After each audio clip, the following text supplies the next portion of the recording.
ছোটবেলায় বলা হতো ওষুধ খাওয়ার সময় বিসমিল্লাহ বলবি না, কারণ বিসমিল্লাহ বললে বরকত হয়, তোর রোগে বরকত হয়ে যাবে, মানে তোর রোগ বেড়ে যাবে।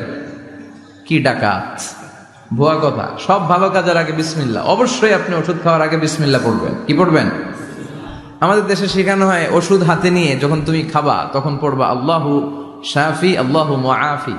এটারে উল্টায় আবার বাংলাদেশকে আল্লাহ শাফি আল্লাহ মাফি। শব্দটা মাফি না, শব্দটা হচ্ছে মুআফি। আল্লাহু শাফি আল্লাহু মুআফি। খেয়াল থাকবে, পড়েন আল্লাহু শাফি আল্লাহু মুআফি আল্লাহু শাফি আল্লাহু মুআফি। এটা কোনো হাদিসে নাই, পড়তে বলা হয় নাই, তবে অর্থটা খুব সুন্দর।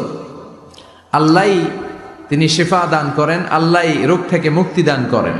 ওষুধ আমি খাচ্ছি, মেডিসিন খাওয়া সুন্নাহ, কিন্তু ওষুধ আমারে শিফা দেয় না,